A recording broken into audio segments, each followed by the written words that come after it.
తాను cinema industry మేలు కోసం పనిచేస్తూ ఉంటే, ఇండస్ట్రీలోని సమస్యలను పరిష్కరించేందుకు కృషి చేస్తూ ఉంటే, నా సినిమానే ఆపుతారా అని డిప్యూటీ సీఎం పవన్ కళ్యాణ్కు చిర్రెత్తుకొచ్చింది. థియేటర్ల బంద్ అంశం వార్త బయటకు రాగానే పవన్ పేషి సీరియస్ అయిన నేపథ్యంలో ఇప్పటికే బంద్ను రద్దు చేసుకున్నారు. హరిహర వీరమల్లు సినిమా విడుదలకు ముందు థియేటర్ల బంద్ ప్రకటన, పవన్ కళ్యాణ్ ఆగ్రహం, నిర్మాతల వివరణ నేపథ్యంలో తాజాగా పవన్ మరోసారి కీలకమైన వ్యాఖ్యలను చేశారు.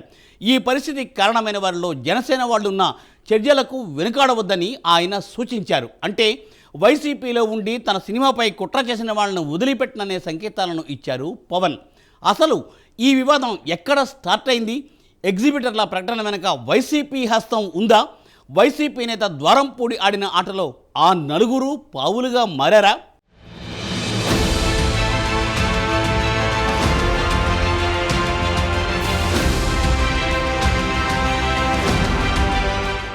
రెంటు పద్ధతిలో థియేటర్లు ఇవ్వలేమని, తమకు పర్సంటేజ్ కావాలని ఎగ్జిబిటర్లు కొంతకాలంగా డిమాండ్ చేస్తున్నారు. డిస్ట్రిబ్యూటర్లు మాత్రం అందుకు ఓకే అనలేదు. ఎగ్జిబిటర్స్ వర్సెస్ డిస్ట్రిబ్యూటర్స్ మధ్య మొదలైన గొడవ ఇప్పుడు టాలీవుడ్ పెద్దలపై ఆంధ్రప్రదేశ్ ఉప ముఖ్యమంత్రి పవన్ కళ్యాణ్ ఆగ్రహం వ్యక్తం చేసే వరకు వెళ్ళింది.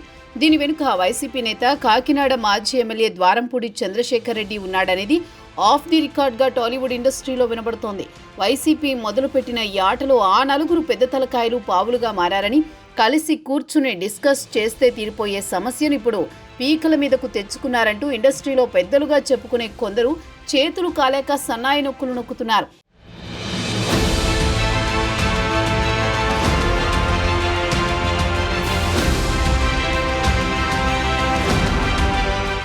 ఐదేళ్ల క్రితం 3,500 వరకు ఉన్న సింగిల్ స్క్రీన్లు ఇప్పుడు 1,300కు తగ్గిపోయాయి. భవిష్యత్తులోనూ ఈ పరిస్థితి మరింత క్షీణించేలా కనిపిస్తోంది. థియేటర్లలో సినిమాలు చూసే ప్రేక్షకుల సంఖ్య తగ్గడం ఓ కారణమైతే, వసూళ్లలో తమకు న్యాయభాగం తగ్గట్లేదని, ఫలితంగా నష్టాలు వచ్చి సింగిల్ స్క్రీన్లను మూసివేయాల్సి వస్తోందనేది ఎగ్జిబిటర్ల వాదన. షోలు వేయడం వల్ల రాబడి పెరిగితే థియేటర్లను మూసేయకుండా నడిపిస్తామని, వసూళ్లలో వాటాల విధానం వల్ల ఇరుపక్షాలు లాభపడ్డమే కాదు, ఇండస్ట్రీ కూడా 10 కాలాలు పచ్చగా ఉంటుందని ఎగ్జిబిటర్లు అంటున్నారు. మల్టీప్లెక్స్లో వాటాల విధానమే అమల్లో ఉంది. ఒప్పందాన్ని బట్టి వచ్చిన వసూళ్లలో 45 నుంచి 55 లేదా 40 నుంచి 60 నిష్పత్తిలో పంచుకుంటున్నారు. ఇదే విధానాన్ని తమకి కూడా వర్తింపజేయాలనేది సింగిల్ స్క్రీన్ యాజమాన్యాల డిమాండ్. సినిమాకు వసూళ్లు ఎంత వచ్చినా థియేటర్ల అద్దె మాత్రం నిర్మాతలు, పంపిణీదారులు పెంచట్లేదని, ప్రభుత్వాల నుంచి జీవోలు తెచ్చుకుని టికెట్ ధరలు పెంచుకుని వారు మాత్రమే లాభపడుతున్నారని, అందులో తమకు వాటా దక్కట్లేదని థియేటర్ల యజమానులు వాపోతున్నారు. పెద్ద సినిమాలకు వచ్చిన వసూళ్లను నిర్మాతలు, పంపిణీదారులు తమ జేబుల్లో వేసుకుంటున్నారని, ఇదే విధానం కొనసాగితే మున్ముందు సింగిల్ స్క్రీన్లు భారీగా మూతపడడం ఖాయమంటున్నారు. షేరింగ్ విధానంలో అయితేనే థియేటర్లు ఇస్తామని, లేదంటే థియేటర్లను మూసేస్తామే తప్ప అద్దె విధానంలో మాత్రం ఆడించలేమని గోదావరి జిల్లాలో థియేటర్ల యజమానులు తేల్చి చెప్పారు. ఈ విషయంపై ఇప్పటికే పలువురు చర్చలు జరిగాయి. ఒప్పంద పత్రంలోని పంపిణీదారులు తమకు అనుకూలంగా ఉండేలా రెంట్ లేదా పర్సంటేజీ విధానంలో చెల్లింపులు అని రాసుకుంటున్నారు. అవకాశాన్ని బట్టి దాన్ని అర్థాన్ని అన్వయించుకుంటున్నారు. పెద్ద సినిమా విడుదలైన 40 లక్షలు వసూళ్లొస్తే ఎగ్జిబిటర్కు ₹1,00,000 ఇస్తున్నారు. 39 లక్షలు నిర్మాతలు, పంపిణీదారులు తీసుకుంటున్నారు. అక్కడ అద్దె విధానంలో లెక్క కట్టి చెల్లింపులు చేస్తున్నారు. అదే చిన్న సినిమాకు 40,000 వసూళ్లు వస్తే 20,000 ఇస్తున్నారు. అదేమంటే 50% అంటున్నారట. వాస్తవానికి అసలు సమస్య ఇది. నిర్మాతలకు, థియేటర్ల యాజమాన్యాలకు, ఎగ్జిబిటర్ల మధ్య ఈ సమస్య ఎప్పటి నుంచో ఉంది. మున్ముందు కూడా ఇండస్ట్రీలో సమస్యలు ఉంటాయి. అయితే ఈ సుదీర్ఘ సమస్యను సాకుగా చూపి నా సినిమా విడుదలకు ముందే థియేటర్లను మూసివేస్తారా అనేది పవన్ ఆగ్రహానికి కారణమైంది.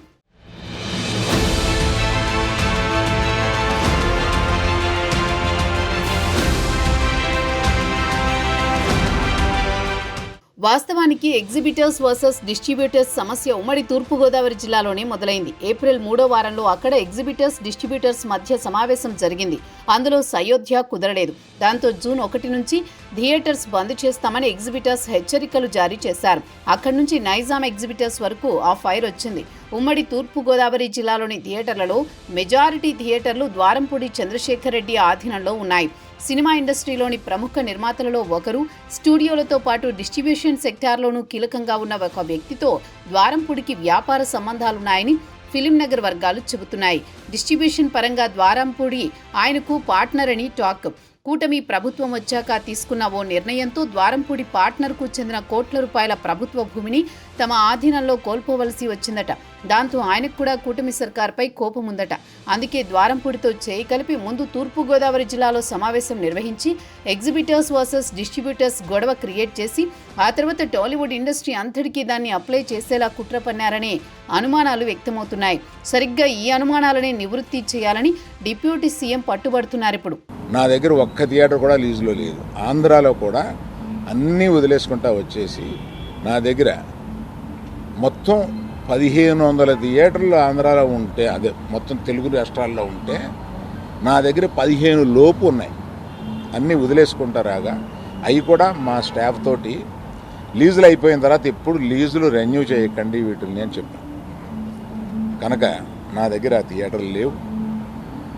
ఎందువల్ల నన్ను అంటే పాత అలవాటు కొద్దీ అందరూ నన్ను ఆ నలుగురులో అదేదో ఫోటోలు వేయడానికి మాది బాగుంటాయి కనుక అందరి పెద్దల ఫోటోలు వేస్తా, విమర్శకు బాగుంటుంది కనుక కొంచెం అలా విమర్శిస్తున్నారు.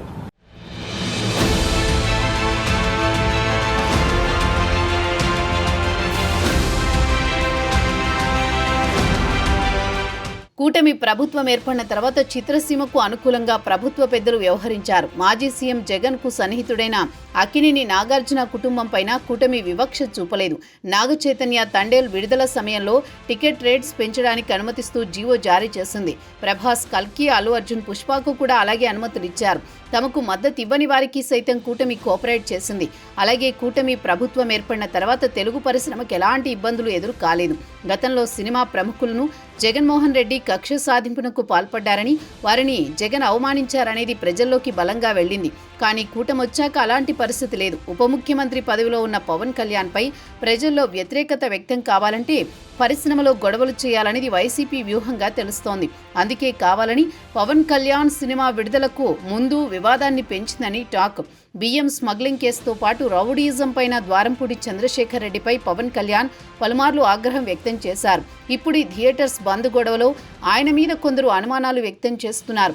పైకి థియేటర్స్ గొడవలా కనిపిస్తున్నా తెర వెనుక రాజకీయాలున్నాయని, ఏదైనా నిర్ణయం తీసుకునే ముందు దాని వెనుక ముందు ఎవరున్నారో చూడకుండా తాను ఇండస్ట్రీకి మంచి చేయాలనుకుంటే తన సినిమాని ఆపేందుకు ప్రయత్నించడం పవన్ ఆగ్రహానికి కారణమైంది. దీంతో ఆయన బాగా హర్ట్ అయ్యారు. ఇండస్ట్రీకి సంబంధించిన ఇక చట్టపరంగానే వ్యవహరిస్తానని, తన సినిమా అయినా ఎవరి సినిమా అయినా rule is rule, rule for all అంటున్నారు పవన్ కళ్యాణ్.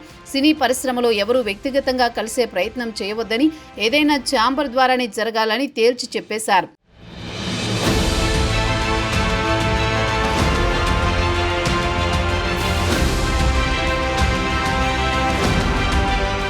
తాజా పరిణామాలపై పవన్ కళ్యాణ్ సినిమాటోగ్రఫీ మినిస్టర్ కందుల దుర్గేష్తో సమావేశమై చర్చించారు. కొత్త సినిమాలు విడుదల సందర్భంలో టికెట్ ధరల పెంపు నిమిత్తం నిర్మాతలు, వారికి సంబంధించిన వారు వ్యక్తిగత హోదాలో కాకుండా తెలుగు చలనచిత్ర వాణిజ్య మండలి ద్వారానే ప్రభుత్వాన్ని సంప్రదించే విధానాన్ని అమలు చేయాలని దిశానిర్దేశం చేశారు. సినిమా హాళ్ల బంద్ ప్రకటనలు, తమ శాఖ చేపట్టిన చర్యలపై తాజా పరిణామాలను కందుల దుర్గేష్ పవన్ కళ్యాణ్కు వివరించారు. అనంతరం సినిమాటోగ్రఫీ శాఖకు పవన్ కళ్యాణ్ కీలక సూచనలు చేశారు. టికెట్ల ధరల పెంపు, సినిమా హాళ్ల నిర్వహణ విషయంలో ఏ విషయంలో అయినా ప్రభుత్వ శాఖలు తమ విధులను, పర్యవేక్షణను పకడ్బందీగా చేయాలని సూచించారు. త్వరలో విడుదలయ్యే హరిహర వీరమల్లు సినిమాకు సైతం టికెట్ ధరల పెంపు కోసం నిర్మాత వ్యక్తిగతంగా కాకుండా చలనచిత్ర వాణిజ్య మండలి ద్వారానే ప్రభుత్వానికి అర్జీ ఇచ్చి సంప్రదింపులు చేయాలని, ఇందులో తన మన భేదాలు పాటించవద్దని స్పష్టం చేశారు. టికెట్ ధర కంటే సినిమా హాల్లో పాప్కార్న్ లాంటి స్నాక్స్, కూల్ డ్రింక్స్, చివరకు వాటర్ బాటిల్ ధరలు సైతం భారీగా ఉండడంపై చర్చించారు. వాస్తవంగా వాటి ధరలు ఎంత ఉంటున్నాయి, ఎంతకు విక్రయిస్తున్నారు, అసలు వాటిలో ఉండే నాణ్యతా ప్రమాణాలేమిటనేది సంబంధిత శాఖల అధికారులు ఎప్పటికప్పుడు పర్యవేక్షించి ధరల నియంత్రణ చేపట్టాలని తెలిపారు. రాష్ట్ర వ్యాప్తంగా మల్టీప్లెక్స్లు, సింగిల్ స్క్రీన్లో ఆహార పదార్థాలు, కూల్ డ్రింక్స్ వ్యాపారంలో గుత్తాధిపత్యం సాగుతోందనే విషయం ప్రభుత్వం దృష్టికి రావడంతో దీనిపై విచారణ చేపట్టాలని సినిమాటోగ్రఫీ శాఖ మంత్రికి పవన్ సూచించారు. ప్రేక్షకులు కుటుంబ సమేతంగా సినిమా హాలుకు రావాలంటే వీటి ధరలు చూసి వెనుకంజ వేసే పరిస్థితి రాకూడదని పవన్ అభిప్రాయపడ్డారు. ధరలు తగ్గితే ప్రేక్షకుల సంఖ్య పెరుగుతుంది, తద్వారా పన్ను ఆదాయం పెరుగుతుంది. ఈ అంశంపై పన్నుల శాఖతో పరిశీలన చేయించాలన్నారు.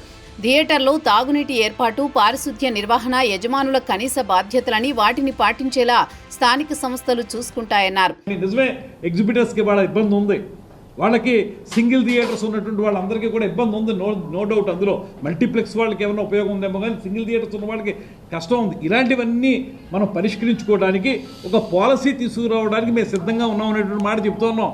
మేము త్వరలో వారందరితో కూర్చొని మాట్లాడడానికి కూడా సిద్ధంగా ఉన్నాం. ఈ సందర్భంలో మా ఉప ముఖ్యమంత్రి గారు హీరోగా నటించినటువంటి హరిహర వీరమల్లు సినిమా విడుదల సందర్భంగానే బంద్ అనేటువంటి అంశం ఎందుకు తెర మీదకి వచ్చింది? సరే, ఇవాళ మీరు చెప్తూ ఉన్నారు బంధు లేదని. అసలు మీరు ఈ మాటని ఆ టాపిక్ బయటకు వచ్చినప్పుడు ఏదైతే మీకు సోషల్ మీడియాలో కానీ మీడియాలో కానీ అది సర్క్యులేట్ అవుతూ ఉందో ఆ సమయంలోనే ఎందుకు స్పందించి ఆ ఛాంబర్ వారు ఆ మాట చెప్పలేదు?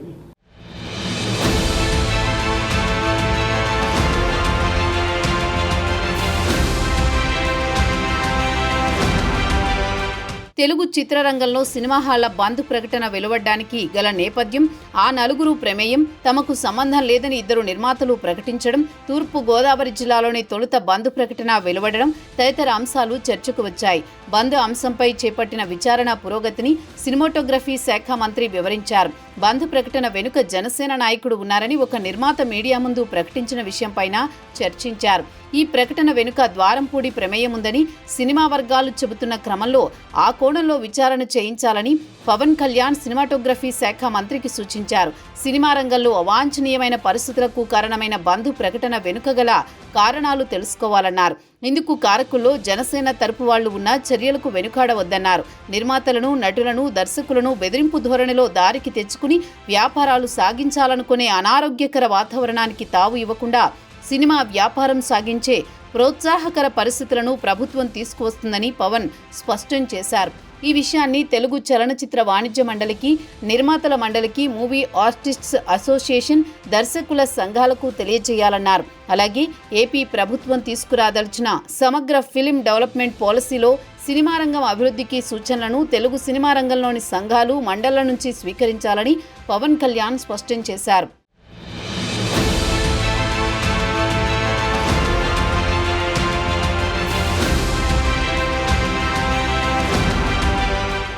స్వతహాగా హీరో కాబట్టి నిర్మాతల కష్టాలు పవన్ కళ్యాణ్కు తెలుసు. పైగా డిస్ట్రిబ్యూషన్ చేసేది కూడా సినిమాలో ప్రొడ్యూస్ చేసే కొందరు నిర్మాతలు కావడంతో వాళ్లకు ఎటువంటి ఇబ్బందులు కలగకుండా చూసుకున్నారు.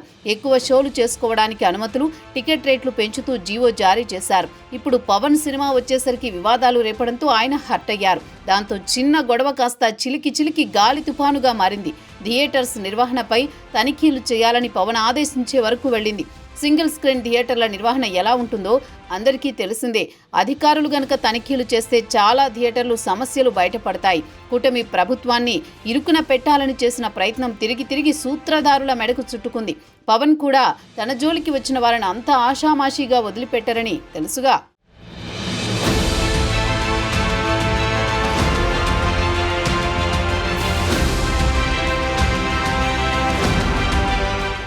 స్వతహాగా హీరో కాబట్టి నిర్మాతల కష్టాలు పవన్ కళ్యాణ్కు బాగా తెలుసు. పైగా డిస్ట్రిబ్యూషన్ చేసేది కూడా సినిమాలో ప్రొడ్యూస్ చేసే కొంతమంది నిర్మాతలు కావడంతో వాళ్లకు ఎటువంటి ఇబ్బందులు కలగకుండా చూసుకున్నారు పవన్ కళ్యాణ్. ఎక్కువ షోలు వేసుకోవడానికి అనుమతులను, టికెట్ రేట్లు పెంచుతూ జీవో కూడా జారీ చేశారు. ఇప్పుడు పవన్ సినిమా విషయానికి వచ్చేసరికి వివాదాలు రేగడంతో ఆయన హర్ట్ అయ్యారు. దాంతో చిన్న గొడవ కాస్త చిలికి గాలివానగా మారింది. థియేటర్స్ నిర్వహణపై తనిఖీలు చేయాలని పవన్ ఆదేశించే వరకు పరిస్థితి వెళ్ళింది. సింగిల్ స్క్రీన్స్ థియేటర్ల నిర్వహణ ఎలా ఉంటుందో అందరికీ తెలిసిన విషయమే. అధికారులు కనుక సీరియస్గా తనిఖీలు చేస్తే చాలా థియేటర్లలో సమస్యలు బయటపడిపోతాయి. కూటమి ప్రభుత్వాన్ని ఇరుకున పెట్టాలని చేసిన ప్రయత్నం తిరిగి సూత్రధారుల మెడకే చుట్టుకుంది. పవన్ కూడా తన జోలికి వచ్చిన వారిని అంత ఆషామాషిగా వదిలిపెట్టబోరని తెలుసు కదా.